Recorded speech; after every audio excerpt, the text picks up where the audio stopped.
اعوذ باللہ من الشیطان الرجیم بسم اللہ الرحمن الرحیم الحمد للہ رب العالمین الصلاۃ والسلام علی محمد وعلی آلہ وسلم۔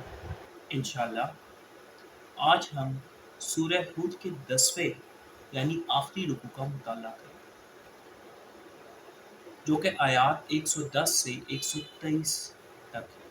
انبیاء کرام اور اقوام سابقہ کے بیان قصے کہانیاں نہیں بلکہ حقائق پر مبنی احوال ہیں۔ ان کا مقصد یہ ہے کہ ہم اپنے احوال کا ان قوموں کے احوال کے ساتھ موازنہ کر کے اپنے انجام کے متعلق خود جان لیں۔ عقل و دانش رکھنے والوں کے لیے ان میں سامان عبرت، ہدایت اور رحمت ہے، جبکہ عقل سے کوروں کے لیے یہ محض چند تاریخی واقعات۔ دنیا میں فکر و عمل کے لحاظ سے دو بڑے گروہ ہیں، حق پرست اور باطل پرست۔ اقوام سابقہ کے احوال کا سامنے رکھ کر ہمیں خود یہ اندازہ لگانا ہے کہ ہم کس کی راہ چل رہے ہیں۔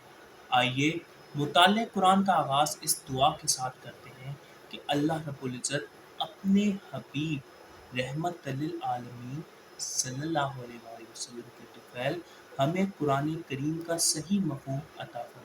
بسم اللہ الرحمن الرحیم۔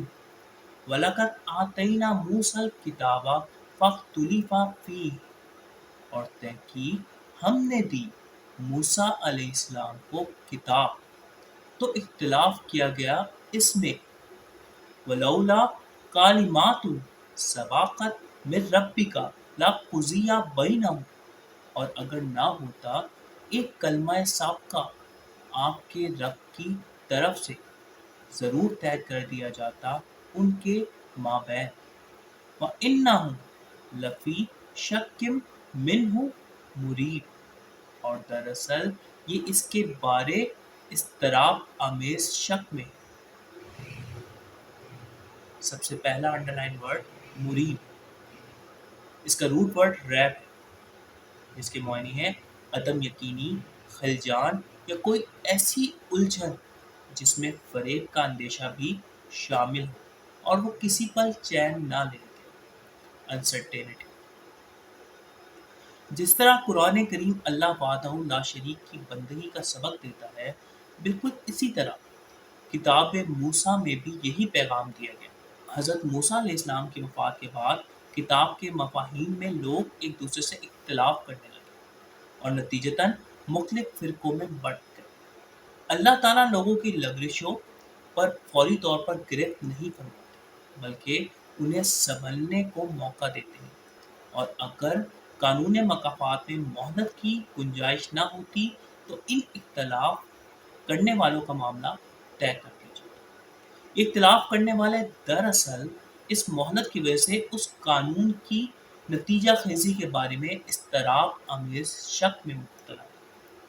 سورہ فاتر کی آیت نمبر 45 میں ارشاد ہوتا ہے، اور اگر مواخذہ کرتا اللہ رب العزت لوگوں کا ان کے کسبوں کے سبب، نہ چھوڑتا اس کی پشت پر کسی جاندار کو، لیکن وہ مؤخر کر دیتا ہے ان سے اجل مسمى تک، اور جب آ جاتی ہے ان کی اجل تو بے شک اللہ تعالیٰ اپنے بندوں کو خوب دیکھنے والا ہے۔ وَإِنَّ كُلًّا لَمَّا لَيُوَفِّيَنَّهُمْ رَبُّكَ أَعْمَالَهُمْ، اور بے شک ہر ایک کو پورا پورا لٹا دیتا ہے آپ کا رب ان کے اعمال کا۔ إِنَّهُ بِمَا يَعْمَلُونَ خَبِيرٌ، بے شک وہ باخبر ہے ان سے جو عمل وہ کر رہے ہیں۔ فَاسْتَقِمْ كَمَا أُمِرْتَ وَمَنْ تَابَ مَعَكَ وَلَا تَطْغَوْا، بس آپ استقامت سے رہیں جیسے امر دیا گیا ہے آپ کو، اور جو تائب ہو کر آپ کے ساتھ ہے، اور نہ حد سے تجاوز کرو۔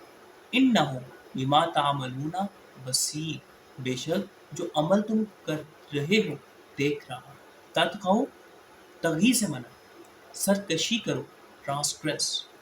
قانون ربی کے مطابق ہر کسی کو اس کے اعمال کا پورا پورا بدلہ ملتا ہے، اور رب کریم ہر کسی کے اعمال سے پوری طرح باخبر ہے۔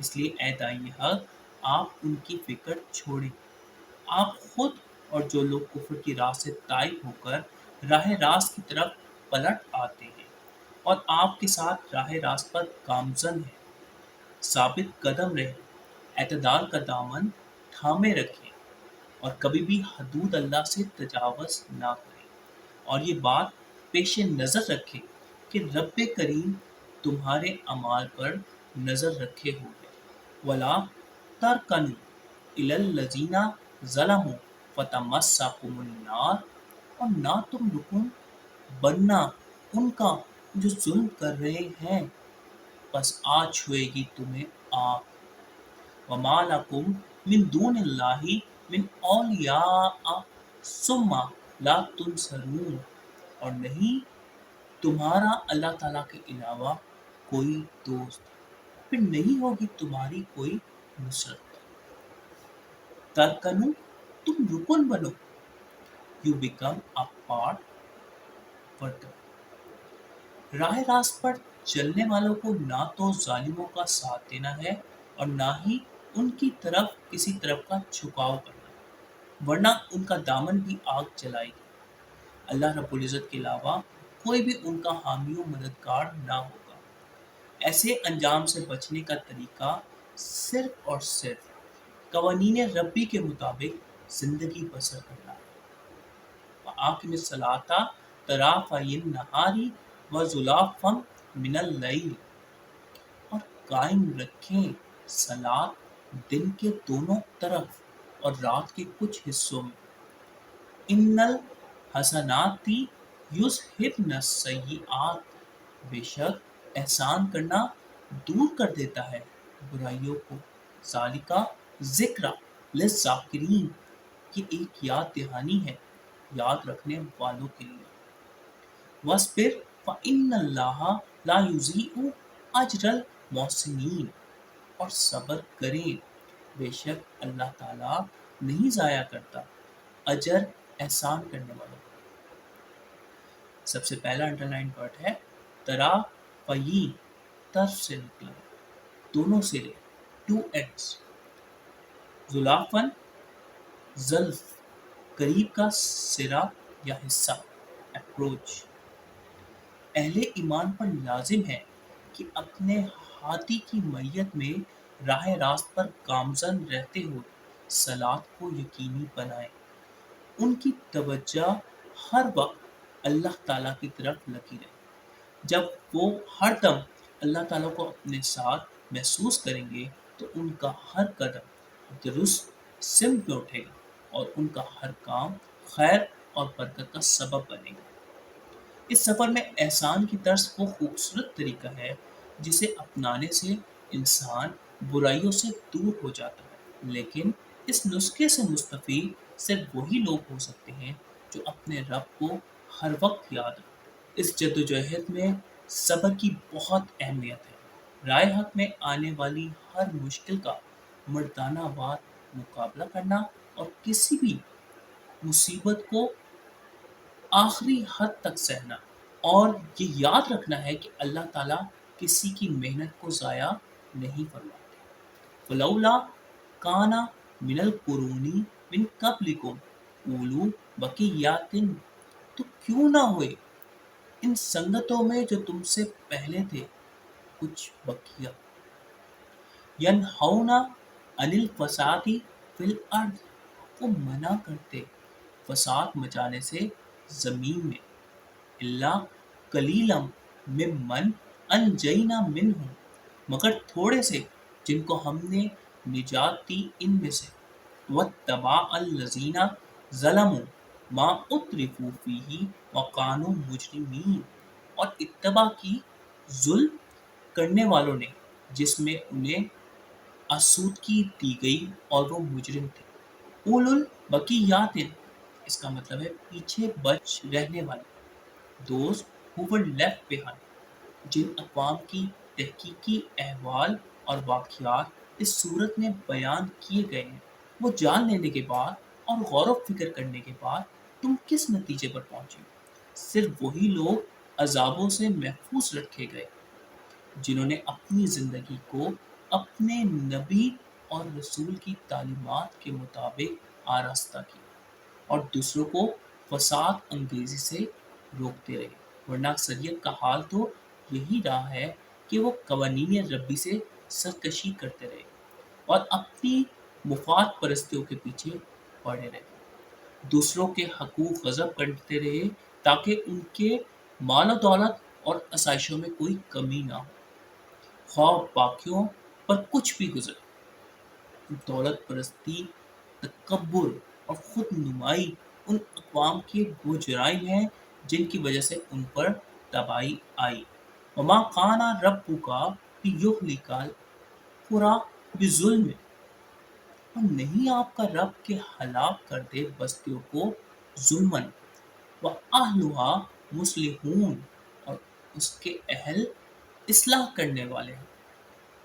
یہ بات قانون ربی کے خلاف ہے کہ وہ ظلم کر کے یوں ہی کسی بستی کو ہلاک کر دے، جبکہ اس بستی کے رہنے والے اپنے اور دوسروں کے حالات سنوارنے والے ہیں۔ سورۃ القصص کی آیت نمبر 59 میں کسی بھی بستی پر عذاب بھیجے جانے کی قانون کی وضاحت موجود ہے۔ ترجمہ: اور نہیں کرتا آپ کا رب ہلاک کسی قریہ کو حتیٰ کہ مبعوث فرما دے ان کے مرکز میں ایک رسول، تلاوت کرتا ان پر ہماری نشانیاں، اور نہیں ہم ہلاک کرتے کسی قریہ کو مگر جب اس کے اہل ظالم بن جائیں۔ وَلَوْ شَاءَ رَبُّكَ لَجَعَلَ النَّاسَ أُمَّةً وَاحِدَةً، اور اگر چاہتا آپ کا رب تو بنا دیتا لوگوں کو امت واحدہ، وَلَا يَزَالُونَ مُخْتَلِفِينَ، اور نہیں وہ اختلاف کرنے سے ٹلنے والے، إِلَّا مَن رَحِمَ رَبُّكَ، مگر جن پر رحم فرمائے آپ کا رب، وَلِذَلِكَ خَلَقَهُمْ، اور اسی لیے انہیں خلق کیا ہے، وَتَمَّتْ کَلِمَاتُ رَبِّكَ، اور پوری ہے بات آپ کے رب کی، لَأَمْلَأَنَّ جَہَنَّمَ مِنَ الْجِنَّةِ وَالنَّاسِ أَجْمَعِينَ، کہ میں بھر دوں گا جہنم کو جنوں اور لوگوں کی جماعتوں سے۔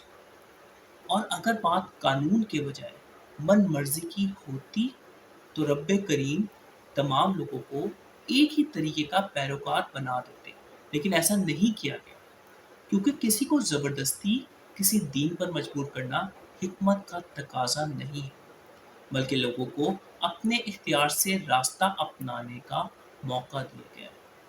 پیغام حق بالکل واضح ہے، ہر کوئی اسے اپنے لحاظ سے سمجھتا ہے اور اکثریت اس میں اختلاف کرنے سے باز نہیں آتی۔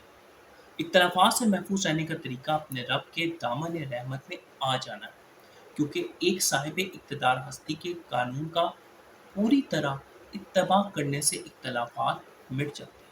رب کریم نے لوگوں کو اس انداز سے خلق فرمایا ہے کہ وہ اپنے اختیار اور ارادے کے ساتھ قوانین ربی کا اتباع کرتے ہوئے اور تمام اختلافات کو بالائے طاق رکھ کر امت واحدہ بنے۔ لیکن جو لوگ قوانین ربی کی پیروی کے بجائے اپنی من مستیوں کے پیچھے ہی پڑے رہیں گے، ان کا ٹھکانہ جہنم ہے۔ سورۃ الاعراف کی آیت نمبر 179 میں ایسے لوگوں کے بارے میں تفصیلاً بیان ہے۔ ترجمہ: اور ہم نے بخیر رکھا ہے جہنم کے لیے اکثر جن و انس کو، ان کے دل ہیں کہ نہیں سمجھتے وہ ان سے، اور ان کی آنکھیں ہیں کہ نہیں بصیرت پاتے وہ ان سے، اور ان کے کان ہیں کہ نہیں سنتے وہ ان سے، یہ ہیں جیسے چوپائے بلکہ ان سے بھی زیادہ بھٹکے ہوئے، یہی ہے جو غفلت میں ہے۔ مقامات عمل کا قانون اٹل ہے اور اقوام سابقہ کی تاریخ اس امر کی گواہ ہے۔ وَكُلًّا نَقُصُّ عَلَيْكَ مِنْ أَنْبَاءِ الرُّسُلِ مَا نُثَبِّتُ بِهِ فُؤَادَكَ، اور سب سرگزشتیں جو ہم آپ سے بیان کر رہے ہیں رسولوں کی سچی خبروں سے ہیں، تاکہ ہم اس بات دیں اس سے آپ کے فوات کو۔ وَجَاءَكَ فِي هَٰذِهِ الْحَقُّ وَمَوْعِظَةٌ وَذِكْرَىٰ لِلْمُؤْمِنِينَ، اور آ گیا ہے آپ کے پاس اس میں حق اور موضوعات اور ایک یاد دہانی مومنین کے لیے۔ فوادا کا فات سے بنا، اندر کا دل، یور انر ہارٹ۔ اقوام گزشتہ کے بارے میں حقائق اور احوال بیان کرنے کا مقصد یہ ہے کہ اہل ایمان کے دلوں کو تقویت پہنچے اور کسی کو یہ بات معلوم ہو جائے کہ کوئی بھی گھڑ قصے کہانیاں نہیں بلکہ حق اور سچ پر مبنی احوال ہے۔ اس لیے اے قاری قرآن، اس ضمن میں جو بات تم تک پہنچتی ہے وہ حقیقت پر مبنی ہے، اور اس میں خود تمہارے لیے اور تمام یقین کرنے والوں کے لیے بھلائی، نصیحت اور یاد دہانی کا سامان موجود ہے۔ وَقُلْ لِلَّذِينَ لَا يُؤْمِنُونَ اعْمَلُوا عَلَىٰ مَكَانَتِكُمْ إِنَّا عَامِلُونَ، اور کہتے ہیں جو ایمان نہیں لاتے تم عمل کرتے رہو اپنی جگہ پر، ہم بھی عمل کر رہے ہیں۔ وَانتَظِرُوا اِنَّا مُنتَظِرُونَ، اور تم انتظار کرو ہم بھی منتظر ہیں۔ ان تاریخی حقائق اور شواہد کی روشنی میں مخالفین حق سے وہی بات کہہ دی جاتی ہے جو انبیاء سابقہ نے اپنی قوموں سے کہی۔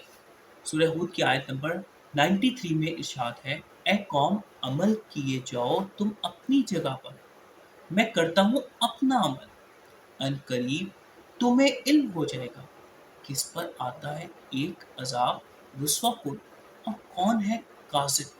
تاکتے رہو میں بھی تمہارے ساتھ تاک رہا ہوں، آنے والا وقت بتا دے گا کون سچا ہے اور کون جھوٹا۔ وَلِلَّهِ غیب السماوات والارض، اور اللہ تعالیٰ کے لیے ہے غیب آسمانوں اور زمین کا۔